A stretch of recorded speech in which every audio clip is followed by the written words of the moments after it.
அப்போ நிறைய இடத்துல அவனால தலை நிமிர முடியல. நீ உத்தமனா, நீ ஆண்டவருக்கு பயப்படுவனா, எங்களுக்கு தெரியலையே, உனக்கு எப்படி இப்படி வரலாம், நீ ஆண்டவருடைய பிள்ளையா இருந்தா இப்படி வர முடியாது. எந்த நபரிடத்திலையும் தலை நிமிர்ந்து ஆண்டவர் என் கூட இருக்கிறாரு, கர்த்தர் தான் என்ன சோதிக்கிறாரு, இல்ல நான் ஒரு நாள் எழும்புவேன் அப்படின்னு யோபுவால சொல்லவே முடியல.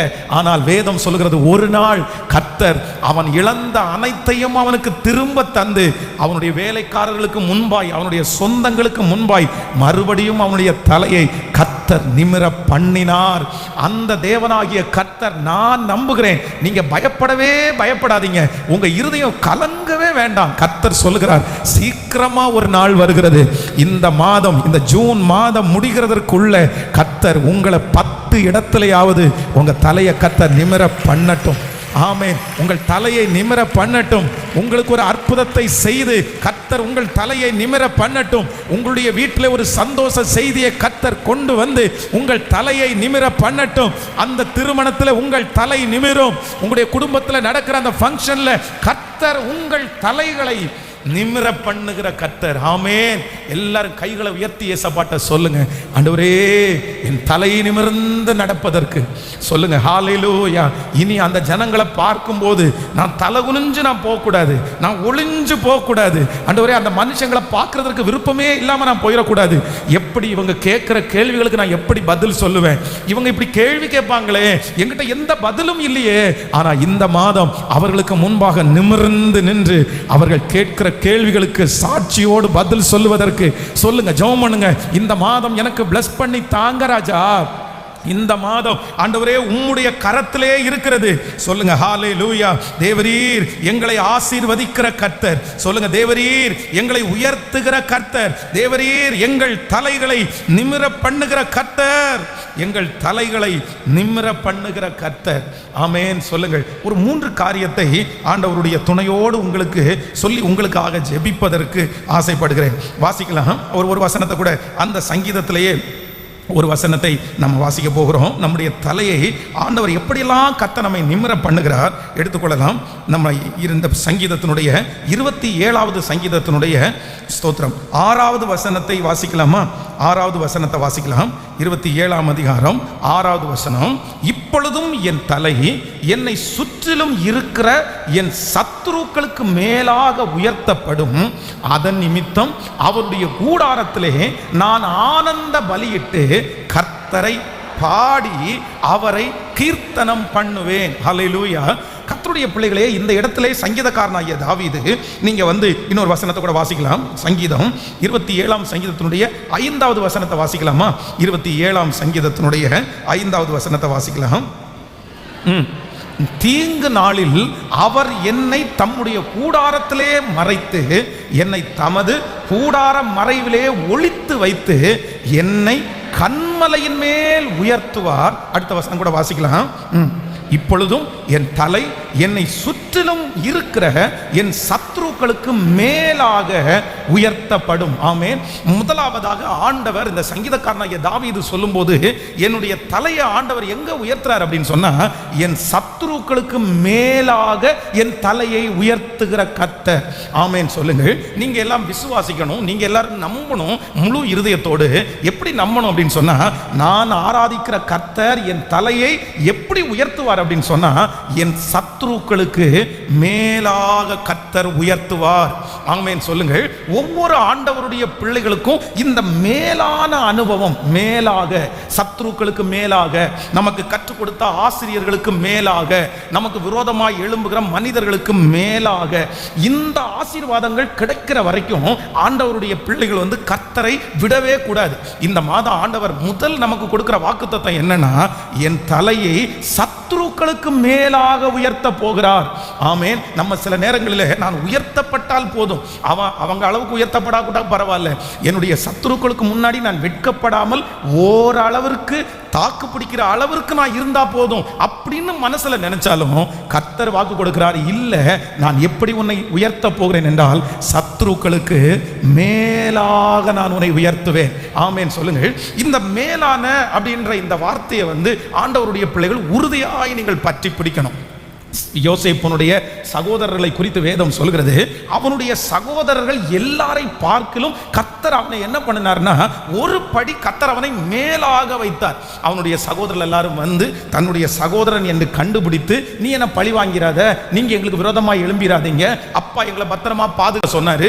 ஏன் அப்படி அவங்க சொன்னாங்க அப்படின்னு சொன்னா, அவர்கள் எல்லாருமே ஒரே மாதிரி, அவர்கள் பழைய வாழ்க்கை, அவருடைய பழைய வருமானம், அவருடைய பழைய நிலைமை. ஆனால் யோசேப்பை மட்டும் கர்த்தர் என்ன பண்ணினார்னா தன் சகோதரர்களை பார்க்கிலும் கர்த்தர் அவனை மேலாக வைத்தாராம். ஆமென். எப்படி ஆண்டவர் அவனை மட்டும் மேலா வச்சாரு? அவனுடைய சகோதரர்கள் ஆண்டவருடைய பிள்ளைகள் அல்லவா, அவனுடைய தகப்பனாரா ஆண்டவருடைய பிள்ளைகள் அல்லவா, அவனுக்கு மட்டும் எப்படி ஒரு புதுமை கிடைத்தது? அவனுக்கு மட்டும் ஆண்டவர் எப்படி ஒரு வழியை கட்டளையிட்டார்? ஒன்று நீங்கள் நன்றாய் தெரிந்து கொள்ளுங்கள், யார் ஒருவர் ஆண்டவரோட நெருக்கமாய் வாழ்ந்து ஆண்டவருடைய ஆசீர்வாதம் தனக்கு வேண்டும் என்று நினைக்கிறார்களோ அவர்களை தன் சத்துருக்களுக்கு மேலாக தலையை உயர்த்துகிற கர்த்தர். யோசேப்பு ஆண்டவரை நேசித்ததற்கும் அவனுடைய கூட பிறந்த சகோதரர்கள் நேசித்ததற்கும் வித்தியாசம் இருந்துச்சு. அவனுடைய கூட பிறந்த சகோதரர்கள் ஆட்டை திருடி சாப்பிடுவது ஒரு தப்பு இல்லை அப்படின்னு நினைச்சாங்க. அவன் கூட பிறந்த சகோதரர்கள் தன்னுடைய சகோதரன் செய்த தவறுகளை தன் தகப்பனாரிடத்தில் போய் சொன்னதை குறித்து வருத்தப்பட்டு அவன் மேல் கோபமாய் இருந்தார்கள். அவனுடைய சகோதரர்கள் அவன் தன் தகப்பனாரிடத்தில் சொன்னதினாலே முழு பகையாய் பகைத்து அவனை குழியில தூக்கி போடுறதுக்கும் விற்று போடுவதற்கும் அஞ்சாதவர்கள் இருந்தார்கள். ஆனா இவங்க எல்லாரையும் ஒப்பிட்டு பார்க்கும்போது யோசேப்பு நல்ல குணம் படைத்தவனாய் தன் சகோதரர்களை பார்க்கும்போது அழுதான். தன் சகோதரருடைய குற்றத்தை தகப்பனாரிடத்திலே சொன்னான். தன் இளம் வயதிலே ஆண்டவருடைய சமூகத்திலே பக்தியாய் நடந்தான். ஆமேன் சொல்லுங்கள். இன்றைக்கு ஆண்டவர் இந்த ஜெபத்தில் இருக்கிற இந்த சத்தத்தை கேட்கிற ஒவ்வொருத்தருக்கும் ஆண்டவர் என்ன வாக்கு கொடுக்கிறாருன்னா, நம் சத்துருக்கள் மேலே நம்ம கூட பிறந்தவர்கள் முன்பாக ஆண்டவர் எல்லாரை விட உங்களை மேன்மையாய் வைப்பதற்கு நீங்கள் எல்லாம் ஒன்றை கையாளணும். என்ன கையாளணும்னா, என் குடும்பத்தில் இருக்கிற எல்லாரை விட நானுமே அதிகமாய் நான் நேசிப்பேன். ஆண்டவரே, என்னை சுற்றிலும் இருக்கிற எல்லாரை விட நான் அதிகமாய் நேசிப்பேன், நானுமே அதிகமாய் தேடுவேன்.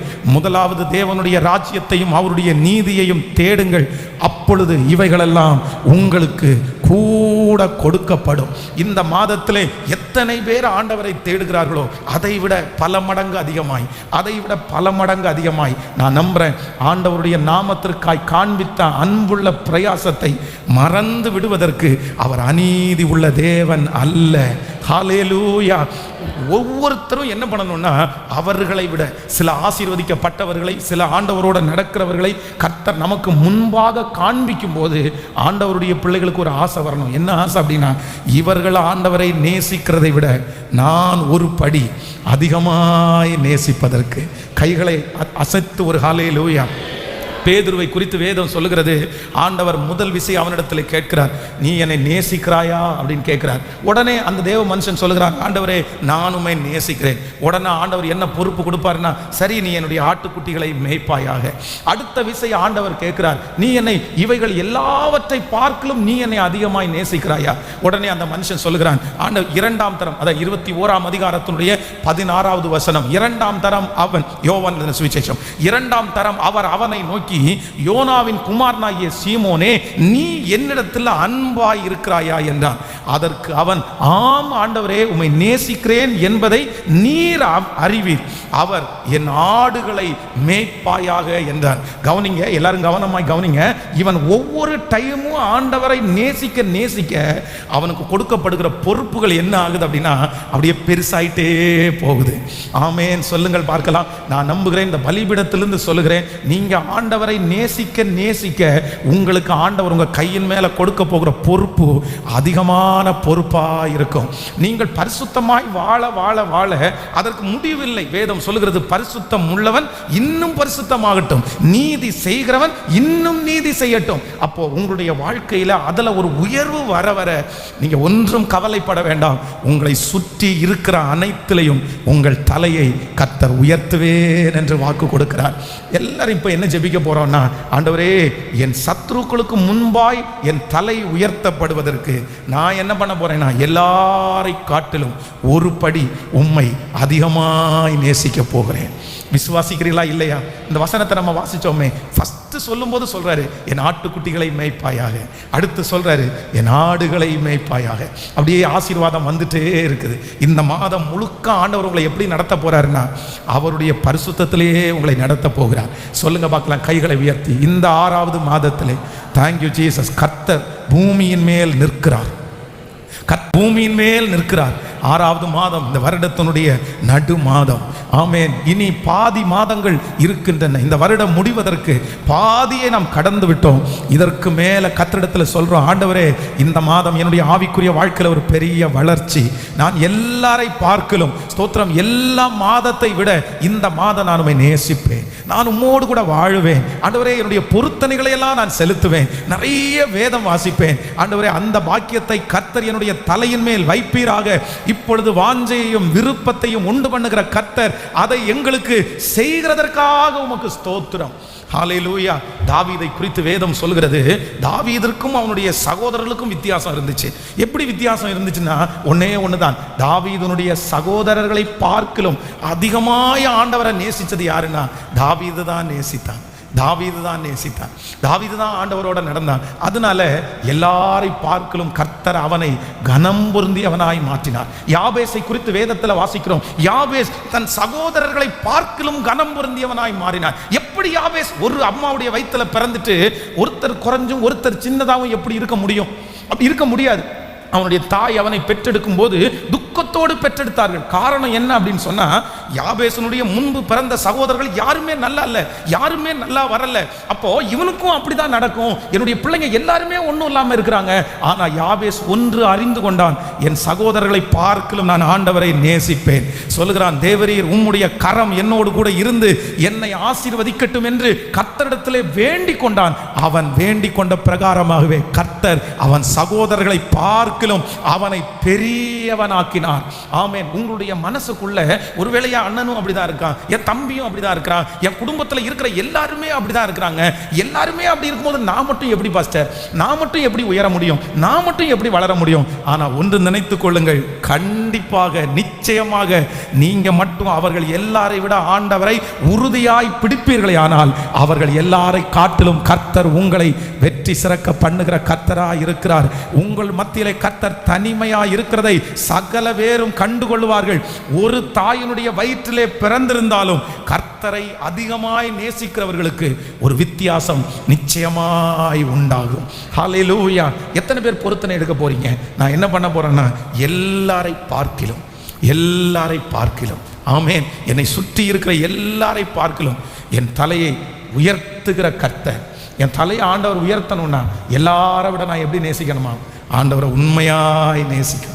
சும்மா அப்படியே அமைதியாக இருந்தால் வராது. நீங்கள் வெறும் வார்த்தையை கேட்டுட்டு போனால் உங்களுக்கு கிடைக்காது. எப்படின்னா ஒரு தைரியம், ஒரு வைராக்கியம் ஒன்று வேணும். நான் எல்லாரை விட நாம அதிகமாய் நேசிக்கணும். ஹல்லேலூயா, ஹல்லேலூயா. அந்த ஆசையை ஆண்டவர் உங்களுக்குள்ள கர்த்தர் வைப்பாராக. சொல்லுங்களேன், எனக்கு அந்த விருப்பத்தை கொடுங்க ஆண்டவரே, எனக்கு அந்த ஆசையை கொடுங்க ஆண்டவரே. இந்த விருப்பத்தையும் வாஞ்சியும் வைக்கிறவர் யார் அப்படின்னா கர்த்தர். நம்மேல் ஜப ஆவியை ஊற்றுகிறவர் கர்த்தர். வசனத்தை தியானிக்கணுன்ற அந்த ஆசையை கொடுக்கிறவர் கர்த்தர். சொல்லுங்க, எல்லாரும் சொல்லுங்க, எனக்குள்ள வைங்க ஆண்டவரே, எனக்குள்ள வைங்க ஆண்டவரே, எனக்குள்ள வைங்க ஆண்டவரே, எனக்குள்ள அந்த விருப்பத்தை வைங்க ஆண்டவரே, எனக்குள்ள அந்த ஆசையை வைங்க ஆண்டவரே, எனக்குள்ளே இருக்கிற அந்த கிருபையை தட்டி எழுப்புங்கப்பா. சொல்லுங்க, இன்னைக்கு கேட்கணும் நீங்க, ஆண்டவரை எல்லாரை விட நான் ஒரு வித்தியாசமான ஒரு தேவ பிள்ளையாய் உம்மிடத்துல சேரணும், எல்லாரை விட பல மடங்கு அதிகமாய் உங்களை சேரக்கூடிய கிருபையை சொல்லுங்க, சத்தத்தை உயர்த்தி எனக்கு தாரும் ஆண்டவரே. நீங்கள் வித்தியாசமானவர்களாய் இருப்பீர்களே ஆனால் கர்த்தர் உங்களை அத்தனை பேர் மத்தியிலையும் வித்தியாசப்படுத்துவார் என்கிறதிலே எந்த சந்தேகமுமே இல்லை. ஹல்லேலூயா. மோசையோடு கூட பிறந்த அநேக பிள்ளைகள் மரித்து போனார்கள். ஆனால் ஆண்டவர் மோசையை உயிரோடு காப்பாற்றினார். மோசையோடு பிறந்த நிறைய பேர் இல்லை, உயிரோடு இருக்கிற நிறைய பேர் முன்னாடி கர்த்தருக்காக பெரிய எழும்பவே இல்லை. ஆனால் மோசை மட்டும் ஏன் பெரிய ஆளாய் கர்த்தருக்காக பெரிய காரியங்கள் செய்தான் என்றால், அநித்தியமான பாவ சந்தோஷங்களை அனுபவிக்கிறதை பார்க்கலும் தேவனுடைய பிள்ளைகளோடு சேர்ந்து துன்பத்தை அனுபவிக்கிறதையே தெரிந்து கொண்டான். அப்போ தான் கூட பிறந்த எல்லாரை காட்டிலும் அந்த மனுஷன் எப்படி இருந்தாராமா, ஒரு வித்தியாசமானவனா இருந்தாராமா.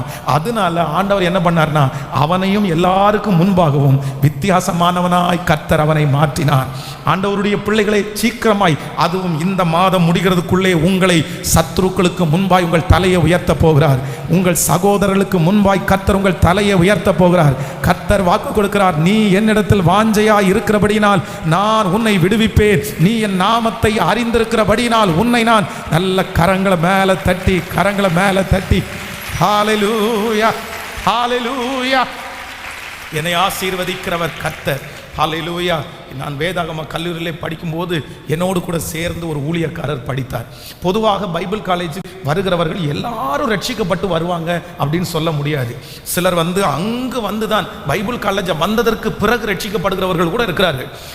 பைபிள் காலேஜுக்கு வந்ததற்கு பிறகுதான் எனக்கு ஊழியத்தினுடைய அபிஷேகமே எனக்கு கிடைச்சிருச்சு அப்படின்னு கூட நிறைய பேர் சொல்லுவாங்க. எல்லாருமே அப்படி வந்துட மாட்டாங்க. சிலர் பாருங்க, சிலர் பிள்ளைகள் ரொம்ப குறும்பா இருப்பாங்க. அப்போ அந்த பேரண்ட்ஸ் இவன் எங்க போனா மாறுவான் அப்படின்னா, சரி இவனை கொண்டு போய் பைபிள் காலேஜில் விட்டா தான் சரியாயிருவான் அப்படின்னு நினைச்சு கொண்டு விடப்பட்டவங்க எல்லாம் இருக்கிறாங்க. சிலர் ஃபெயில் ஆகி வந்தவங்க எல்லாம் நிறைய பேர் இருக்காங்க. அப்போ நான் படிக்கும்போது கிட்டத்தட்ட 12 பேர் நாங்க பைபிள் காலேஜ் படித்து முடித்தோம். அதுல அந்த காலேஜில் இருக்கிற ரூல்ஸ் எல்லாத்தையுமே நம்மளால அவ்வளோ சீக்கிரமாய் பின்பற்ற முடியாது. ஏன்னா இன்னைக்கு இருக்கிற இந்த நாலேஜ், இன்னைக்கு இருக்கிற இந்த ஒப்புமை அன்னைக்கு இல்லை. அன்னைக்கு வயசு ரொம்ப கம்மியாக இருந்ததுனால அன்னைக்கு கொஞ்சம் துடுதுடுப்பாக இருக்கும், அன்னைக்கு கொஞ்சம் ரொம்ப கோவம் வரும். இன்னொருத்தர் சொல்லும் போது அது வேலையாக தான் தோணும். அப்போ நானே சொல்கிறேனே, எத்தனையோ ரூல்ஸுக்கு என்னால் கூட கீழ்ப்படிய முடியல. அப்படின்னா ஆன் டைம் 7 மணிக்கு ப்ரேயரில் உட்காரணும், 7 மணிலேருந்து 8:30 மணி வரைக்கும் கண்டிப்பாக முழங்கால நின்று தனி ஜபம் பண்ணணும் அப்படின்னு சொல்லும்போது சில நேரத்தில் ஜபத்தில் நம்ம தூங்கி கூட இருக்கிறோம். ஏன் அப்படின்னா அன்னைக்கு நிறைய தூக்கம் வரும், தூக்க டைம் ரொம்ப குறைவு. ஆனால் எங்கள் கூட படித்ததில் ஒரு ஊழியக்காரரை பார்த்தீங்க அப்படின்னு சொன்னால், அவரை போல பர்ஃபெக்ஷனாக யாராலையுமே இருக்க முடியாது. ஐயோ, அவ்வளவு நேர்த்தியான பையன். கரெக்டாக 8:30 மணிக்கு கரெக்டாக உட்காரணும்னா 5 நிமிஷத்துக்கு முன்னாடியே உட்காருவார். யாரையுமே நமக்கு யாராவது ஒருத்தர் திட்டினா கோவம் வரும், அவருக்கு கோவமே வராது. எப்பொழுதும் தன்னுடைய கையில் பைபிளும் ஒரு டைரியும் வைத்திருப்பார். எல்லா பாடத்திலையும் 100க்கு 100 எடுப்பார். ஒருத்தர் கூட அவர் பேரில் ஒரு குற்றமும் சுமத்த முடியாது. ஆனால் ரொம்ப பாட்டெல்லாம் வராது, பிரசங்கம் நல்லா பண்ணுவார். வேதத்தை அப்படியே படிச்சுட்டே இருப்பார். நாங்கள் கூட கொஞ்ச நேரம் ஃப்ரீ டைம் கிடைச்சா போய் கொஞ்ச நேரம் படுத்து தூங்குவோம். ஆனால் அவர் அப்படியெல்லாம் கிடையாது. அவர் அந்த நேரத்தில் பைபிள் படிச்சுட்டு இருப்பார். அவ்வளவு ஒரு ஒழுக்கமான ஒரு நபரை அதற்கு முன்னாடி என் வாழ்க்கையில் பார்த்ததே இல்லை. நான் நிறைய நேரத்தில் அந்த மனுஷனை பார்த்து என்ன சொல்லுவேன்னா, சார் இந்த மாதிரி நம்ம இருக்கணும்டா, இவர் எப்படி இருக்கிறார், இவரும் ஒரு மனுஷன் தானே, இவரும் ஒரு வாலிப பையன் தானே, இவர் இருக்க முடியும்னா நம்ம ஏன் இருக்க முடியாது அப்படின்னு நிறைய நேரத்தில் என்னையே நான் அவரை பார்த்து மாற்றி இருக்கிறேன். அப்போ 3 ஆண்டுகள் படித்து முடிகிறது. இப்போ 3 ஆண்டு முடிச்ச உடனே நிறைய வேற சர்ச்சில் அப்பாயின்மெண்ட் பண்றாங்க. நான் அங்கே வாடுறதா ஒவ்வொருத்தரும் பயப்பட்டுட்டே இருக்காங்க. எந்த சர்ச்சுக்கு போட போறாங்க தெரியல, எந்த சர்ச்சில் ஊழியம் பண்ண போறாரு தெரியல. ஆனா இந்த பாஸ்டர் மட்டும் பாத்தீங்கன்னா எந்த பயமும் படல. எங்க போனாலும் ஆண்டவருடைய ஊழியம் தான் செய்ய போறேன் அப்படின்னு சொன்னார். அவரை எங்க போட்டாங்க அப்படின்னா ரொம்ப ஆச்சரியமா இருக்கும். அவர் போகிறதுக்கு முன்பாக ஒரு பைபிள் காலேஜ் வாத்தியார், பைபிள் காலேஜுக்கு டீச் பண்ணிட்டு அவருங்க பாஸ்டராக இருக்காரு. அந்த சர்ச்சு மிகவும் ஒரு கடினமான ஒரு திருச்சபை. அங்கே இருக்கிற ஜனங்கள் எல்லாரும் ரொம்ப கடின மனதுள்ளவர்கள். கிட்டத்தட்ட அந்த ஊழியம் ஆரம்பித்து 18-20 வருடங்கள் ஆகிறது. 20 வருடத்தில் 16 ஊழியக்காரர்களுக்கு மேலே அந்த சர்ச்சில் பாஸ்டராக இருந்திருக்காங்க. 1 வருஷம் 1.5 வருஷம் கூட அந்த சர்ச்சில் பாஸ்டராக இருக்க விட மாட்டாங்க. அதுக்குள்ள ஒரு பிரச்சனை பண்ணி அந்த பாஸ்டர் எங்களுக்கு வேண்டாம், வேற ஒரு பாஸ்டர் போடுங்கன்னு ஸ்தாபனத்துக்கு சொல்லுவாங்க. அந்த திருச்சபையிலே இதுவரையிலும் வயதான அனுபவம் மிக்க இடத்துல இந்த பாஸ்டரை டெம்பரரியா போடுறாங்க. கொஞ்ச நாளைக்கு நீங்க அங்கே போய் உட்காருங்க, ஒரு சின்ன ப்ராப்ளமா இருக்குது, சரி பண்ணிடலான்னு. ஒரு மிகப்பெரிய ஆச்சரியம் என்ன அப்படின்னு சொன்னா, 2003 நான் படிப்பை முடித்தேன். 2004 அந்த ஊழியக்காரருக்கு அந்த சர்ச்சில் அப்பாயின்மெண்ட் கிடைச்சிச்சு. இன்னைக்கு வரைக்கும் அந்த சர்ச்சுக்கு ஒரே பாஸ்டர், அவர் மட்டும்தான் பாஸ்டர். அது சரித்திரத்திலேயே நடக்காது, சரித்திரத்திலே நடக்காது. நான் அடிக்கடி அவரை பார்க்கும்போது கேட்டேன், பிரதர் பாஸ்டர் எப்படி பாஸ்டர் உங்களால் இதற்கு முன்பாக பெரிய பெரிய ஜாம்பவான்கள், பெரிய பெரிய ஆட்கள், பெரிய பெரிய ஊழியக்காரர்கள், பெரிய பெரிய பைபிள் காலேஜ் டீச்சர்ஸ் எல்லாருமே அந்த இடத்துல ஊழியத்தில் நிற்க முடியல, உங்களால் எப்படி நிற்க முடியுது? அப்போ நீங்க ஒன்றும் சொல்ல வேண்டாம் பாஸ்டர், நானே அண்டர்ஸ்டாண்ட் பண்ணிக்கிறேன். ஏன் அப்படின்னா, நீங்க பைபிள் காலேஜில் இருக்கும் போதே அங்க யார் அப்படின்னா எல்லாரை விட தனியாய் தெரிகிற ஒரு நபர். அதனால உங்களுக்கு விரோதமாய் ஒருவரும் எழும்ப முடியாது என்கிறது எனக்கு தெரியும். கர்த்தர் உங்களோடு கூட இருக்கிறார் என்கிறத நான் அண்டர்ஸ்டாண்ட் பண்ணிட்டேன். அப்போ இந்த ஜெபத்தில் இந்த சத்தத்தை கேட்கிற வாலிப தம்பி தங்கச்சி, ஆண்டவர் உன்னை உங்க கூட பிறந்த எல்லாரை காட்டிலும் ஸ்பெஷலா மாத்த போறாரு. உங்கள் சத்துருக்களை காட்டிலும் உங்கள் தலையை கர்த்தர் உயர்த்த போறாரு. எப்ப அப்படின்னா, எல்லாரை விட நான் ஆண்டவரை அதிகமாய் தேடுவேன், எல்லாரை விட நான் பரிசுத்தமாய் வாழுவேன். கர்த்தருடைய கண்கள் 10 பேர் இருந்தாலும் 11வது நபர் உங்க மேலதான் கர்த்தருடைய கண்கள் படும் என்கிறதுல எந்த சந்தேகமும் இல்லை. ஆண்டவர் ரொம்ப அழகா கண்டுபிடிச்சுவார், ரொம்ப அழகா கண்டுபிடிச்சிருவார். நீங்க மனிதர்கள் பிடிச்சிருக்கிற சில சாஃப்ட்வேர்ல பாத்தீங்கன்னா, அந்த சாஃப்ட்வேரை உள்ள போட்டுட்டு இந்த கடையில இருக்கிற இந்த பொருட்கள் எத்தனை இருக்குது அப்படின்னு கொண்டு வானா அந்த சாஃப்ட்வேரே கொண்டு வந்து நிறுத்தும். அப்ப நான் சொல்றேன், பரலோகத்தினுடைய பார்வையில இந்த நபர்களை மட்டும் கொண்டு வானா, யாரெல்லாம் இவர்களை விட பரிசுத்தமாய் வாழ்கிறார்கள் அவங்கள கொண்டு வாங்கன்னா அந்த லிஸ்ட்ல நீங்களும் நானும் வந்து நிற்பதற்கு கர்த்தர் உதவி செய்வாராக. 2 கைகளையும் மேல உயர்த்தி, இந்த மாதம் இந்த சத்தத்தை கேட்கிற எல்லாருமே தேடுகிறதை விட நானுமே அதிகமாய் தேடுவேன். சொல்லுங்க, ஒவ்வொருத்தரும் முழு மனதோடு கூட சொல்லுங்க. ஜெபிக்க ஜெபிக்க கர்த்தர் உங்களுக்கு அனுக்கிரகத்தை தருவதற்கு வல்லவராய் இருக்கிறார். ஆமென், ஸ்தோத்திரம். சத்துருக்களுக்கு மேலாக, நம்முடைய ஆண்டவரை கூட பிறந்தவர்களுக்கு மேலாக என் தலையை உயர பண்ணுகிற கர்த்தர். சொல்லுங்கள், ஆண்டவரே எனக்கு அந்த அற்புதத்தை நீர் செய்ய போகிறதற்காக ஸ்தோத்திரம். ஆண்டவரே நீர் அந்த அற்புதத்தை செய்ய போகிறதற்காக ஸ்தோத்திரம், ஸ்தோத்திரம். சொல்லுங்கள், அப்பா இந்த மாதம் நான் உம்மை எல்லாரை விட அதிகமாய் தேடுவதற்குரிய பாக்கியத்தை நீர் எனக்கு தருவீராக, நீர் எனக்கு தருவீராக, நீர் எனக்கு தருவீராக. ஹல்லேலூயா. நன்றி அப்பா. நான் உம்மை தேடுவேன் நாள் முழுதும், நான் உம்மை சேவிப்பேன் வாழ்நாள் எல்லாம், எனதெல்லாவற்றிலும் நான் உம்மை நேசிப்பேன் இயேசுவே. சொல்லுவோம், நான் உம்மை தேடுவேன், நான் உம்மை தேடுவேன் நாள் முழுதும், நான் உம்மை சேவிப்பேன் வாழ்நாள் எல்லாம், எனதெல்லாவற்றிலும் நான் உம்மை நேசிப்பேன் இயேசுவே. இப்ப கைகளை உயர்த்தி, இயேசுவே இயேசுவே மீட்பர், இயேசுவே ரட்சகர், ரட்சகர் இயேசுவே அவர் ராஜா, இயேசுவே. சொல்லுவோம், இயேசுவே ராஜா, இயேசுவே ராஜா, இயேசுவே தேவன், தேவன் இயேசுவே மீட்பர், இயேசுவே இயேசுவே. ஹல்லேலூயா. நம்மை சுற்றி இருக்கிற எல்லாரை பார்க்கலும் கர்த்தர் நம்மை தலையை உயர்த்தணும்னா எல்லாரை பார்க்கலும் நம்ம எப்படி இருக்கணுமாமா?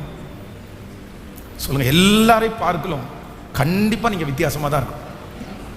அவங்க 8 மணி நேரம் ஒர்க் பண்ணாங்கன்னா நீங்க சொல்லுங்க, நீங்க 10 மணி நேரம் ஒர்க் பண்ணணும், ஞானத்தோடு ஜபத்தோடு ஆண்டவருடைய துணையோடு. ஆனா ஆண்டவருடைய பிள்ளைகளுக்கு உங்க எல்லாருக்குமே இந்த மாசத்துல ஒரு ஆசை வரட்டும். எந்த ஆசை அப்படின்னா, என் சத்துருக்களுக்கு மேலாக என் தலையை உயர்த்துகிற கர்த்தர், என் குடும்பத்தில் இருக்கிற எல்லாரை பார்க்கலாம் என் தலையை உயர்த்துகிற கர்த்தர். ஹல்லேலூயா. கர்த்தருடைய வேதம் சொல்கிறது, அவர் நம்முடைய பிரயாசத்தை மறந்து விடுவதற்கு, சொல்லுங்களேன், அநீதி உள்ள தேவன், அநீதி உள்ள தேவன் அல்ல அல்ல. சில உலகத்தில் இருக்கிற மனுஷனுக்கே இந்த ஆசை இருக்கும். 10 பேர் வேலை பார்த்தாங்கன்னா உடனே நினைப்பாங்க, இவங்க 10 பேருக்கு முன்னாடி நான் ஒரு நல்ல போஸ்டிங்கில் வரணும், அதுக்காக பிரயாசம், அதற்காக உழைப்பு, அதற்காக ஞானம். இந்த விருப்பத்தையும் ஆசையும் ஆண்டவரே உங்களுக்குள்ள தரட்டும். நீங்கள் எல்லாருமே இன்றைக்கு இந்த 2ஆம் தேதி இந்த மாதத்தினுடைய முதல் வாரத்தில் எல்லாரும் ஜெபிக்கணும். இந்த விருப்பத்தை எனக்கு என்ன பண்ணுங்க ஆண்டவரே, சொல்லுங்களேன். ஆசை இல்லாமல் எதையுமே என்ன பண்ண முடியாது, சொல்லுங்களேன்.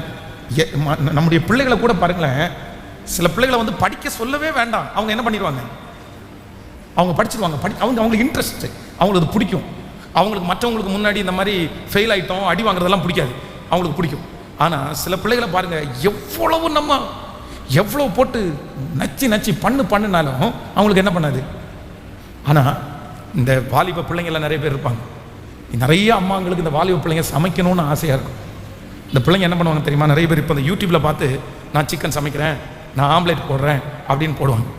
ஆம்லேட் போடுறது அவங்களுக்கு இன்ட்ரெஸ்ட்டு, சிக்கன் பண்ணுறது இன்ட்ரெஸ்ட்டு. ஆனால் முடிச்சுட்டு பாத்திரங்கள் வருது சுத்தமாக. நிறைய பேர் என்ன சொல்லுவாங்க தெரியுமா? பண்ணுறதுக்கு எனக்கு ஆசையாக தான் இருக்குது, ஆனால் அந்த பாத்திரம் கழுவணும்னு நினச்சா நமக்கு கஷ்டமாக இருக்குது, அதனால பண்ண வேண்டாம். அது ஒரு கஷ்டம், அது வேண்டாம் நம்மளால். அப்போது ஆனால் நிறைய பேர் இப்படி ஒவ்வொன்றிலையுமே சிலருடைய கையில் அந்த பொறுப்பு வந்ததுக்கப்புறம் அவங்கள அறியாமலே காலையில் தட்டி எழுப்பி அவங்களே வந்து நிற்பாங்க. அது அவங்களுடைய அந்த விருப்பத்தை யார் வச்சா அப்படின்னா கர்த்தரே அவர்கள் மேல் வைக்கிறார். ஹல்லேலூயா. இந்த ஃபர்ஸ்ட் சர்வீஸில் 5 மணி ஜெபத்தில், இந்த 5:30 மணி ஆராதனையில், 6 மணி ஆராதனையில் நிறைய பேர் திருச்சபையில் ஊழியம் பண்ணுகிறார்கள். ஊழியம் செய்கிற எல்லாருமே உங்களை விட குறைஞ்சது ஒரு 1.5 மணி நேரத்துக்கு முன்னாடியாவது இந்த சர்ச்சில் இருப்பாங்க, இல்லை 1 மணி நேரத்துக்கு முன்னாடியாவது சபையில் இருப்பாங்க. டெய்லி காலையில், டெய்லி சண்டே. எப்படி அவங்களால இருக்க முடியுது? வேற ஒன்றுமே இல்லை. அந்த விருப்பத்தையும் வாஞ்சியும் அவர்கள் மேல் வைத்தது யார் அப்படின்னா கர்த்தர் ஒருவரே வைத்திருக்கிறார். ஹல்லேலூயா. அதிகாலை ஜெபம் 10 வருஷமா இந்த சர்ச்சை ஆரம்பிச்சு இன்னைக்கு வரைக்கும் அதிகாலையில் சர்ச்சுக்கு வர்றவங்க சில தாயார்கள் இருக்கிறார்கள். அவர்களுக்குள்ள அந்த விருப்பத்தையும் வாஞ்சையும் வச்சவர் யார் அப்படின்னா கர்த்தர். நான் சொல்றேன், அந்த ஆசையை கர்த்தர் உங்க மேல வைப்பார். அந்த விருப்பத்தை ஒவ்வொரு பேரும் மேலே வைப்பார். கையை உயர்த்தி ஜெபம் பண்ணுங்க, ஆண்டவரே என்னுடைய பிள்ளைக்கு மேல அந்த விருப்பத்தை வைங்க ஆண்டவரே. சொல்லுங்க, என் மேல அந்த விருப்பத்தை வைங்க ஆண்டவரே, என் மேல ஒரு தரிசனத்தை வைங்க ஆண்டவரே.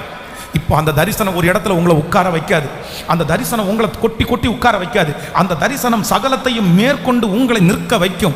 அந்த தரிசனம் உங்களை பரிசுத்தத்திற்கு நேராய் நடத்தும். சொல்லுங்க, ஆண்டவரே என் மேல அந்த விருப்பத்தை வைங்க. பைபிளை எடுக்கிறதுக்கு ஒரு ஆசையை தாங்க, அதை தியானிக்கிறதுக்கு ஒரு ஆசையை தாங்க, முழங்கால் படிட்டு ஜெபிக்கிறதுக்கு ஒரு ஆசையை தாங்க, ஆண்டவரே உபவாசம் இருப்பதற்கு ஒரு ஆசையை தாங்க, ஆண்டவரே ஊழியம் செய்வதற்கு ஒரு ஆசையை தாங்க, ஆண்டவரே என் சத்துருக்களுக்கு மேலாக நான் நிற்பதற்கு எனக்குள்ள அந்த வாஞ்சையும் விருப்பத்தையும் இப்பொழுது நீர் கட்டளை இடுவீராக. சொல்லுங்க, எனக்குள்ள தாங்க ஆண்டவரே. எனக்கு என்னமோ அது வரமாட்டேங்குது, எனக்கு என்னமோ அது ஆசையா இல்லை ஆண்டவரே, என்னமோ தடையா இருக்குது. இந்த தடைகள் எல்லாம் மாற்றப்பட்டு இப்பொழுது கர்த்தர் அந்த விருப்பத்தையும் வாஞ்சையும் எனக்குள்ளே வைக்கிறதற்காக ஸ்தோத்திரம். உன்னை வித்தியாசப்படுத்துவேன், உங்களை வித்தியாசப்படுத்துவார். இந்த மாசத்துல ஆண்டவர் ஒரு வித்தியாசத்தை காண பண்ணுவார். உங்க குடும்பத்தில் இருக்கிற எல்லாரை காட்டிலும் நீங்கள் வித்தியாசமாய் மாறுவீர்கள். உங்கள் பிள்ளைகளை ஆண்டவர் வித்தியாசமாய் மாற்ற போகிறார். இந்த ஆண்டு கல்வி ஆண்டு துவக்கத்தில் கூட படிக்கிற எல்லாரை பார்க்கலாம் ஆண்டவர் நம்முடைய பிள்ளைகளை வித்தியாசப்படுத்துவாராக. இங்கே இருக்கிற ஒவ்வொரு வாலிப தம்பியையும் தங்கியத்தையும் ஆண்டவர் வித்தியாசப்படுத்துவாராக. ஆமேன் சொல்லி என் ஆண்டவர் வித்தியாசப்படுத்துகிறவர். தானியேல் எழுதின தீர்க்க தரிசன புஸ்தகத்திலே நீங்கள் வாசிப்பீர்களே, ஆனால் அங்கே சொல்லப்பட்டிருக்கிறது, ஆண்டவருடைய பிள்ளைகள் வந்து சொல்றாங்க, எங்களுக்கு இந்த ராஜ பதவி எங்களுக்கு வேணும், ஆசைப்படுறோம். ஆனால் ஒன்று, நாங்கள் இந்த அநித்தியமான இந்த விக்கிரகத்துக்கு படைக்கப்பட்ட சாப்பாட்டில் எங்களுக்கு சாப்பாடு வேண்டாம். உடனே எப்படிப்பா இந்த 10 நாள் உங்களுக்கு நல்ல சாப்பாடு போட்டு உங்களுடைய சரீரத்தை புஷ்டியாக்கி அதுக்கு முன்னாடி தான் ராஜாவுக்கு முன்னாடி அதுக்கப்புறம் கொண்டு போய் விட முடியும், நீங்க பாட்டுக்கு இப்படி சொல்றீங்களே. ஆனா அவங்க என்ன சொல்றாங்கன்னா, வெறும் தண்ணியும் பருப்பும் மரக்கறிகளையும் எங்களுக்கு தந்தா போதும், எங்களுக்கு வேற ஒன்றும் வேண்டாம்.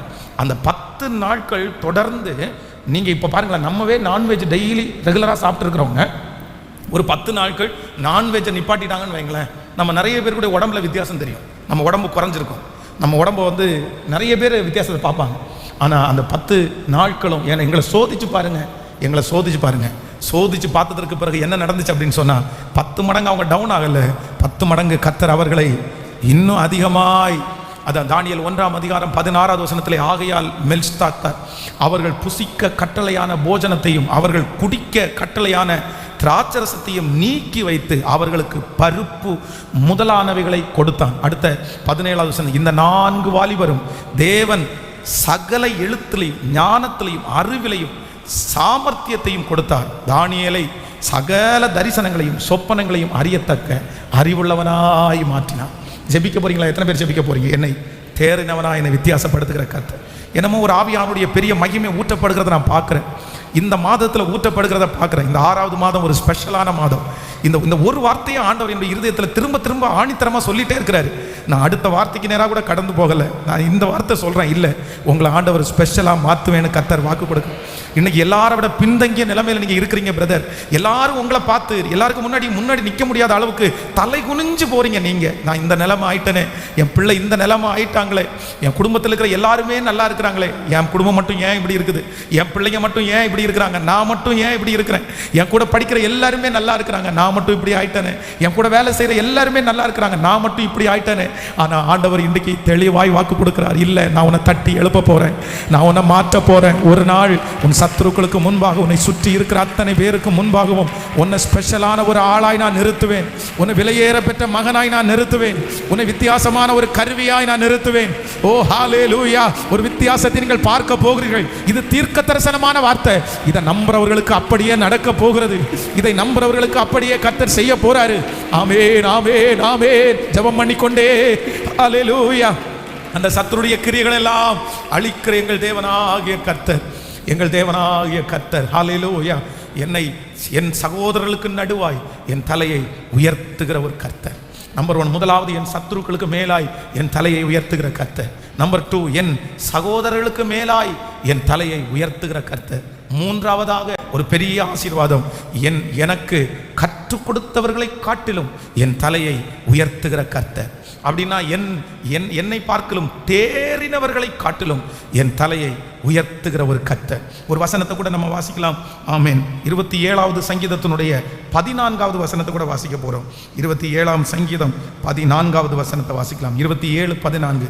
கர்த்தருக்கு காத்திரு, அவர் உன் இருதயத்தை ஸ்திரப்படுத்துவார், திடமனதாயிரு, கர்த்தருக்கே காத்திரு. அடுத்த வசனத்தை கூட வாசிக்கலாம்.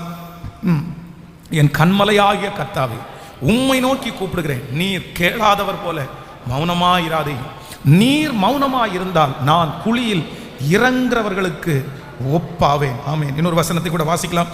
ஆதியாகமம் 40ஆம் அதிகாரத்தினுடைய 13வது வசனத்தை கூட வாசிக்கலாம்.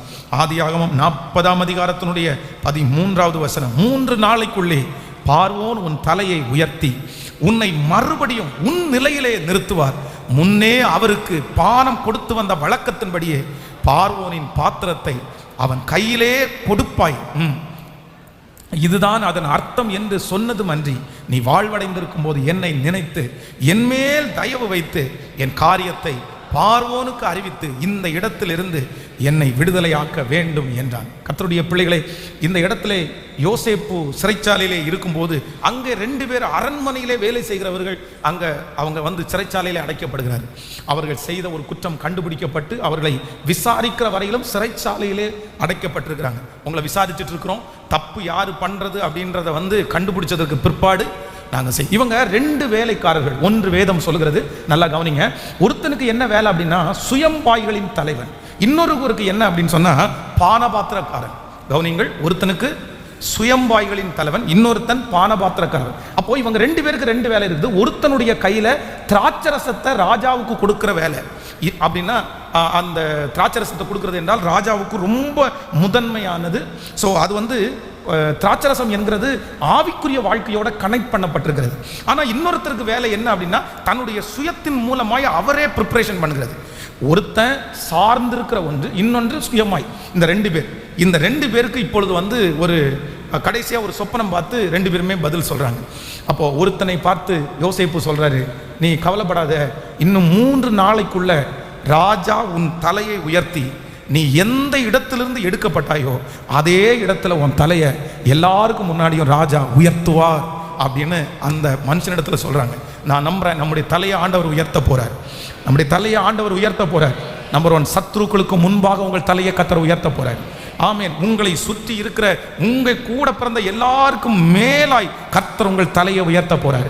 முதல்ல சத்துருக்கு முன்பாய் உயர்த்துகிற கர்த்தர், 2வது மேலாக உயர்த்துகிற கர்த்தர், 3வது உங்களை விட ஞானவான்களுக்கு முன்பாய் உங்கள் தலைகளை உயர்த்துகிற கர்த்தர். நிச்சயமாகவே நீங்கள் எந்த இடத்திலிருந்து எடுக்கப்பட்டீர்களோ மறுபடியும் பரலோக ராஜா இந்த மாதம் கர்த்தர் அந்த இடத்திலேயே இந்த வேலைக்காரனுக்கு, இந்த திராட்சரசம் பரிமாறப்படுகிறவனுக்கு, ஆமென், ஸ்தோத்திரம், மறுபடியும் ராஜா உன்னை நினைத்து நீ எடுக்கப்பட்ட அந்த ஸ்தானத்திலே மறுபடியும் உன் தலையை அந்த இடத்திலே நான் நம்புகிறேன் இந்த மாதம் கர்த்தர் நிறைய பேருக்கு ஒரு கையளவு மேகத்தை கர்த்தர் காண்பிக்க போகிறார். நீங்கள் இதற்கு முன்பாக இருந்த ஸ்தானம் உங்களுக்கு மறுபடியும் வருவதற்கு இந்த மாதம் கர்த்தர் தெரிந்து கொள்கிற ஒரு மாதமாக இருக்க போகிறது. இந்த மாதம் மறுபடியும் நீங்கள் எழும்புவீர்கள் என்பதற்கு கர்த்தர் ஒரு அற்புதத்தை உங்களுக்கு கட்டளையிட போகிறார். மறுபடியும் அந்த ஸ்தானம் உங்களுக்கு கிடைக்கும் என்பதற்கு இந்த மாதம் கர்த்தர் ஒரு வசதியை கர்த்தர் தரப்போகிறார். நம்புறவர்கள் சத்தமாய் ஆமென், முழு பலத்தோடு ஆமென் விசுவாசிக்கிறோம் என்று ஜெபத்தோட எஸ், உங்களுடைய குடும்பம் மறுபடியும் அந்த ஸ்தானத்திற்கு வரும். உங்களுடைய தொழில் மறுபடியும் அந்த ஸ்தானத்திற்கு வரும். மறுபடியும் உங்களுடைய ஜெப வாழ்க்கை அந்த ஸ்தானத்திற்கு வரும். ஓ, மறுபடியும் அந்த ஜெப வாழ்க்கை உங்களுடைய ஸ்தானத்திற்கு வரும். நீ இழந்து போன சகல ஸ்தானத்தையும் மறுபடியும் இந்த மாதம் கர்த்தர் உங்களுக்கு தருவேன் என்று வாக்கு கொடுக்கிறார். கரங்களை தட்டி ஆமோதித்து ஆமென் என்று ஹalleluya. இழந்து போன சகல ஸ்தானங்களையும் கொடுக்கிற கர்த்தர், இழந்து போன சகல ஸ்தானங்களையும் கொடுக்கிற கர்த்தர். ஹalleluya. நல்ல நிலைமையிலே இருந்து விழுந்து போய் உடைக்கப்பட்டு மறுபடியும் அந்த ஸ்தானத்திற்கு வரவே முடியாது என்று இந்த மனுஷனை போல கலங்கி போய் யார் இருந்தாலும் இந்த மாதம் தேவனாகிய கர்த்தர் நம்மை நினைக்கிற மாதம். மறுபடியும் ராஜா உன் தலையை உயர்த்தி, மறுபடியும் உன் ராஜா உன் தலையை உயர்த்தி, நீ எந்த ஸ்தானத்தில் பான பாத்திரம் பண்ணி கொண்டிருந்தாயோ, எந்த ராஜாவுக்கு முன்பாக நீ உதவி செய்து கொண்டிருந்தாயோ, அந்த வேலை உனக்கு திரும்ப கிடைக்கும். அந்த உத்தியோகம் உனக்கு திரும்ப கிடைக்கும். அந்த மரியாதை உனக்கு திரும்ப கிடைக்கும். அந்த உயர்வு உங்களுக்கு திரும்ப கிடைக்கும். ஹalleluya. அந்த மேன்மை உங்களுக்கு திரும்ப கிடைக்கும். ஆவிக்குரிய வாழ்க்கை உங்களுக்கு திரும்ப கிடைக்கும். அந்த ஊழியம் உங்களுக்கு திரும்ப கிடைக்கும். அந்த சந்தோஷம் உங்களுக்கு திரும்ப கிடைக்கும். அந்த சரீரத்தில் இருக்கிற பழைய பலன் உங்களுக்கு திரும்ப கிடைக்கும். அந்த சமாதானம் உங்களுக்கு திரும்ப கிடைக்கும். நீங்கள் ஆமென் சொல்ல சொல்ல சொல்ல கர்த்தருடைய ஆவியானவருடைய பிரசன்னம் இந்த இடத்துல ஊற்றப்பட்டு கொண்டே இருக்கிறது. கர்த்தர் செய்து கொண்டே இருக்கிறார். ஸ்தோத்திரம் ஸ்தோத்திரம் ஸ்தோத்திரம் ஸ்தோத்திரம் ஸ்தோத்திரம். ஆமென். நஷ்டப்பட்ட அந்த காரியம் மறுபடியும் கிடைக்கும். ஓ, இந்த உலகத்தில் வாழ்றதுக்கு அந்த ஃப்ளோ திரும்ப கிடைக்கும். அந்த தைரியம் மறுபடியும் உங்களை வந்து சேரும். ஓ ஹalleluya, ஹalleluya. நாம் எடுக்கப்பட்ட ஸ்தானத்தை மறுபடியும் நமக்கு தருகிற ஒரு நல்ல கர்த்தரை ஆராதிக்கிறோம். நீங்கள் எல்லாம் வரப்போகிறீர்கள். இந்த 6வது மாதம் கர்த்தர் நமக்காய் கொடுத்திருக்கிற மாதம். இந்த மாதம் ஒவ்வொருவரையாய் கர்த்தர் கூட்டி கொண்டு போய் அந்த ஸ்தானத்திற்கு நேராய் கர்த்தர் ஆரம்பிக்க போகிறார். இந்த மாதம் அந்த கையளவு மேகத்தை உங்களுடைய கண்கள் பார்க்க போகிறது. அதற்கு உதாரணம் கர்த்தர் சொல்லுகிறார், ஏற்கனவே நீ இருந்தது போல மறுபடியும் மறுபடியும் உன்னை நான் நினைப்பேன். மறுபடியும் அந்த பலன் உங்களுக்கு கிடைக்க போகிறது. ஸ்தோத்திரம் ஸ்தோத்திரம். ஆமென். அற்பமான ஆரம்பத்தை பார்த்து நீங்கள் கவலைப்பட வேண்டியதில்லை. பூமி எங்கும் சுற்றி பார்க்கும் கர்த்தருடைய 7 கண்களும் உங்கள் மேலும் என் மேலும் நோக்கமாயிருக்கிறது. ஆமென். அந்த வரிகளை பாட போறோம். ஆண்டவரே, நான் என்னுடைய வாழ்க்கை பயணம் எல்லாம் எனக்கு முன்பாக செல்லுகிற தேவ சமூகம். இந்த மாதம் 2 வாக்குத்தத்தம். ஒரு வாக்குத்தத்தம் கர்த்தர் நம்மோடு பேசுகிறார். ஃபர்ஸ்ட் வாக்குத்தத்தம் என்ன அப்படின்னு சொன்னா, இந்த மாதம் நமக்கு முன்பாக இருக்கிற பிரச்சனையை ஒரு திரி அணைகிறது போல் அணைய பண்ணுகிற கர்த்தர். ஆமென். நம்பர் 2, இந்த மாதம் கர்த்தர் கொடுத்த 2வது வாக்குத்தத்தம், உன் சத்துருக்களுக்கு மேலாக இப்பொழுதும் என் தலை என்னை சுற்றிலும் இருக்கிற என் சத்துருக்களுக்கு மேலாக உயர்த்தப்படும் உயர்த்தப்படும். இந்த 2 வாக்குத்தத்தங்களும் இந்த சத்தத்தை கேட்கிற ஒவ்வொருத்தர் மேலும் அப்படியே ஆமென்றும் ஆமென் என்றும் ஆமென். ஹalleluya. நம்முடைய தலையை உயர்த்துகிற கர்த்தர், தலையை உயர்த்துகிற கர்த்தர். நம்பர் 1, முதலாவதாக சத்துருக்களுக்கு முன்பாக என் தலையை உயர்த்துகிற கர்த்தர். நம்பர் 2, இரண்டாவதாக என்னுடைய சொந்தங்கள், என் கூட பிறந்தவர்கள் எல்லாரை விட என்னுடைய தலையை உயர்த்துகிற கர்த்தர். என்னை சுற்றிலும் இருக்கிறவர்களுக்கு முன்பாக என் தலையை உயர்த்துகிற கர்த்தர். மூன்றாவதாக நான் தள்ளப்பட்ட ஸ்தானத்திலே மறுபடியும் என் தலையை உயர்த்துகிற கர்த்தர். மறுபடியும் என் தலைகளை உயர்த்துகிற கர்த்தர். ஸோ இந்த மாதம் நீங்கள் சந்தோஷமா இருங்க. இந்த மாதம் ஆண்டவர் உங்களோடு கூட நடந்து வரட்டும். ஆனால் ஒன்றே ஒன்று மட்டும்தான் ஆண்டவர் நம்மோடு பேசினார். நான் எல்லாரை பார்க்கலும் உன்னை நான் தலையை உயர்த்தணும்னா எல்லாரை பார்க்கலும் அவருடைய இருதயத்தை கவர்ந்து கொள்ளுகிறவர்களாய் நீங்கள் மாற. ஹல்லேலூயா. அவர்களை விட வித்தியாசமாய் நான் இன்னும் அதிகமாய் நான் கர்த்தரை தேடணும். உலகத்தில் பாருங்கள், சில கோடீஸ்வரர்கள், பணக்காரர்கள், பிஸ்னஸ் பண்ணுறவங்க எவ்வளவு போட்டிடுறாங்க. அவங்க எவ்வளவு வளர்ந்தாலுமே இன்னும் அவங்கள விட நல்லா செய்யணும், அவங்கள விட நல்லா பண்ணணும். அவங்க வளர்ச்சி அடைந்து கொண்டே இருக்கிறார்கள். இந்த வளர்ச்சி உலக பிரகாரமாய் அல்ல, ஆவிக்குற பிரகாரமாய் நம்ம ஒவ்வொருத்தருக்குள்ளேயும் வளரட்டும். நான் இன்னும் வளரணும். 5 வருஷத்துக்கு முன்னாடி இருந்ததை விட நான் இன்னும் வளரணும். 10 வருஷத்துக்கு முன்னாடி நான் ஆவிக்குரிய வாழ்க்கையில் இருந்ததை விட வளரணும். இப்படி இந்த மாதம் ஆவிக்குரிய வாழ்க்கைக்கு அதிகமாக நீங்கள் முக்கியத்துவம் கொடுப்பீர்களே, ஆனால் கண்டிப்பாக ஆண்டவர் உங்களை எப்படி தான் வைப்பாருன்னா ஸ்பெஷல். நீங்கள் ஆண்டவரை ஸ்பெஷல்னு நினைக்கும் போது கர்த்தர் கண்டிப்பாக உங்களை ஸ்பெஷல்னு நினைக்காம கர்த்தர் போகவே மாட்டார். நீங்கள் அவருடைய பார்வைக்கு கண்டிப்பாக வித்தியாசமானவர்களாய் தான் தெரிவீர்கள். ஹல்லேலூயா. அப்படியே எல்லாரும் எழும்பி நின்று என்னை பற்றி சாட்சி சொல்லுகிற ஒரு நாளை ஆண்டவர் தருவாராக. என்னை குறித்த சாட்சியை அவர்கள் சொல்லுவார்களாக. ஆண்டவர் அதை சொல்ல வைப்பாராக. ஆமேன் சொல்லுங்கள். Thank you Jesus. என்னை பார்க்கிற அனைவரும் என்னை பார்த்து ஆச்சரியப்படுகிற அளவிற்கு ஆண்டவர் என்னை மகிமையினால் கர்த்தர் நிரப்புவாராக. ஆமேன் சொல்லுங்கள். கர்த்தர் நிறைய உயிருள்ள சாட்சிகளை ஆண்டவர் எழுப்பி இருக்கிறார். அப்படியே எழுப்பி நிற்கும்போது நான் வாசிக்கிறேன். கர்த்தருடைய நாமம் மகிமை பெறட்டும். என் பெயர் ஸ்டெல்லா. நான் சென்னை பெரம்பலூர் வசித்து வருகிறேன். நான் ஆன்லைனில் உங்களுடைய ப்ரேயரை அட்டன் பண்ணி வருகிறேன். 3 வருடமாக கற்ப பையில் கட்டி இருந்ததினால் இரத்தப்போக்கு அதிக அளவில் வெளியேறி மிகவும் பலவீனமானேன். வெள்ளிக்கிழமை உபவாச கூட்டத்தில் ஆன்லைனில் கலந்து கொண்டு விண்ணப்பத்தை அனுப்பினேன். தாங்களும் எனக்காக ஜெபித்தீர்கள். பெரும்பாடுள்ள பெண்ணுக்கு கர்த்தர் தம்முடைய வல்லமையை அனுப்பி சுகம் கொடுத்தது போல எனக்கும் ஆண்டவர் தம்முடைய வல்லமையினால் சுகம் கொடுத்தார். 3 வருடங்களுக்கு மேலாக இருந்த அந்த இரத்தப்போக்கு நார்மல் ஆவதற்கு கர்த்தர் உதவி செய்தார். நல்ல கரங்களை தட்டி கர்த்தர் எழுப்பின சாட்சிகளுக்காய் கர்த்தருடைய பரிசுத்த நாமத்திற்கு மகிமை உண்டாகட்டும். என் பெயர் ஆல்பர்ட். தனியார் நிறுவனத்தில் பணிபுரிந்து வருகிறேன். இது இந்த வருடத்தில் எனக்கு 3வது சாட்சி. ஜனவரி மாதத்தில் நல்ல ஒரு போஸ்டிங்கை பெற்றுக்கொள்ள கர்த்தர் கிருபை செய்தார். 5 வருட காத்திருப்புக்கு பிறகு நான் பெற்றுக்கொள்ள ஏசப்பா கிருபை செய்தார். 2வது சாட்சி, பிப்ரவரி மாத வாக்குத்தத்தத்தின்படி தூர தேசத்திலிருந்து நற்செய்தி விடாய்த்த ஆத்மாவுக்கு கிடைக்கும் குளிர்ந்த தண்ணீருக்கு சமானம். என் வேலை ஸ்தலத்தில் பெரிய அதிக அங்கீகரிப்பை கர்த்தர் எனக்கு தூர தேசத்திலிருந்து கர்த்தர் கன்ஃபார்ம் பண்ணினார். அழைத்து சென்று சுமார் 6000 ஊழியர்கள் மத்தியிலே கர்த்தர் என் தலையை கர்த்தர் உயர்த்தினார். 3வது சாட்சி, ப்ரமோஷன் மற்றும் கர்த்தர் இன்க்ரிமெண்ட். பெங்களூருக்கு சென்ற பிறகு தங்குவதற்கு ஒரு வாடகை வீடு தேடி வந்தேன். ஆனால் நாங்கள் எங்கள் கனவும் நினைத்து பார்க்க முடியவில்லை. ஒரு ஃப்ளாட்டே விலைக்கு வாங்க கர்த்தர் எங்களுக்கு உதவி செய்தார். நல்ல கரங்களை தட்டி ஆண்டவரை மகிமைப்படுத்தலாம். கர்த்தருடைய நாமத்திற்கு ஸ்தோத்திரம். என்னையும் சாட்சியாய் நிறுத்தின தேவனுக்கு ஸ்தோத்திரம். என் பெயர் ரூத். கடந்த ஜனவரி மாதம் 20ஆம் தேதி அன்று மேட்டுப்பாளையத்தில் சாலை விபத்தில் நடந்தது. என்னையும் என் மகனையும் கர்த்தர் அற்புதமாய் பாதுகாத்தார். இந்த நாளிலே ஜீவனோடு இருக்க கிருபை செய்தார். என்னை அவ்வளோ பெரிய ஆபத்திலிருந்து காப்பாற்றின கர்த்தருக்கு கோடான கோடி ஸ்தோத்திரம். நல்ல கரங்களை தட்டி கர்த்தரை மகிமைப்படுத்தலாம். ஆமென். ஒரே ஒரு சாட்சி இருக்கிறது. Thank you Jesus.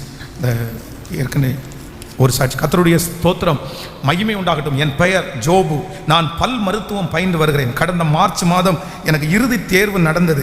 இந்த வருடம் கேள்விகள் மிகவும் கடினமாக கேட்கப்பட்டு இருந்தன. தேர்ச்சி அடைவேனோ என்கிற சந்தேகமாய் இருந்தது. மிகவும் கலக்கமடைந்தேன். பாஸ்டர் அம்மா எனக்காக உருக்கமாய் ஜெபித்தார்கள். மே மாதம் அதனுடைய முடிவு வந்தது. தேவன் அந்த ஜெபத்தை கேட்டு அனைத்து பாடத்திலும் தேர்ச்சி பெறவும் மற்றும் 2 பாடத்தில் டிஸ்ட்ரிக்ட் அளவுக்கு எடுக்கவும் கர்த்தர் எனக்கு உதவி செய்தார். நல்ல கரங்களை தட்டி ஆமென் சொல்லுங்கள். இவர்களை மட்டுமல்ல, இந்த மாதம் நீங்கள் ஒருவேளை ஆலயத்தில் எழுதி கொடுக்கிறதற்கு கூட உங்களுக்கு வசதி இல்லாவிட்டாலும் இந்த மாதம் நீங்கள் ஆச்சரியப்படுற அளவிற்கு ஒரு 3 சாட்சிகளையாவது கர்த்தர் உங்கள் வாழ்க்கையிலே கண்டிப்பாக எழுப்புவார். இதற்கு எந்த சந்தேகமும் இல்லை. நிச்சயமாய் நடக்கும். இந்த மாதம் ஆண்டவர் 3 சாட்சியாவது உங்கள் வாயிலிருந்தே சொல்ல கர்த்தர் உதவி செய்வார். ஆமென் சொல்லுங்கள் பார்க்கலாம். இந்த மாதம் 2 வாக்குத்தத்தம் சொல்லுங்க. 1, கர்த்தர் ஒரு திரி அணைகிறது போல ரதங்களையும் குதிரை வீரர்களையும் கர்த்தர் அணைத்து போடுவார். ஒரு திரி அணைகிறது போல ரதங்கள், குதிரைகள், இராணுவங்கள், பராக்கிரமசாலிகள். ஹலோ கவனிங்கள். ரதங்கள், குதிரைகள், இராணுவர்கள், பராக்கிரமசாலிகள். இவ்வளோ பெரிய கூட்டத்தை ஆண்டவர் எப்படி அணைப்பாராமா? ஒரு திரி அணைகிறது போல அணைப்பார். ஆமேன். ரதங்களை போல பிரச்சனையா இருக்கலாம், குதிரைகளை போல வேகமான பிரச்சனையா இருக்கலாம், இராணுவத்தை போல மரண பிரச்சனையா இருக்கலாம், பராக்கிரமசாலிகளை போல நம்மை அழுத்துகிற பிரச்சனையா இருக்கலாம். ஆனா கர்த்தர் சொல்கிறார், ஒரு திரி அணைகிறது போல இந்த மாதம் உங்களுக்கு விரோதமாக இருக்கிற சகல பிரச்சனைகளையும் கர்த்தர் முடிப்பேன் என்று வாக்கு கொடுக்கிறார். சோ 2வது ஆண்டவர் நமக்கு கொடுத்த இந்த மாதம் ஸ்பெஷல் 2 வாக்குத்தத்தம். அடுத்த வாக்குத்தத்தம் என்னன்னா, உன் தலையை உயர்த்துகிற கர்த்தர். ஹalleluya. நம்பர் 1, முதலாவதாக சத்துருக்களுக்கு முன்பாக என் தலையை உயர்த்துகிற கர்த்தர். நம்பர் 2, என்னை சுற்றி இருக்கிற எல்லாரை பார்க்கலும் என் தலையை உயர்த்துகிற கர்த்தர். நம்பர் 3, நான் இழந்து போன ஸ்தானத்திலே மறுபடியும் என் தலையை உயர்த்துகிற கர்த்தர். மறுபடியும் என் தலையை உயர்த்துகிற கர்த்தர். தகப்பனே, உம்முடைய பிள்ளைகள் ஒவ்வொருவருக்காக நான் ஜெபிக்கிறேன். நன்றி அப்பா. இந்த வாரம் இந்த ஞாயிற்றுக்கிழமை ஆராதனையிலே உம்முடைய தயவுள்ள கரம் எங்களோடு இருந்ததற்காக நன்றி. Thank you Jesus.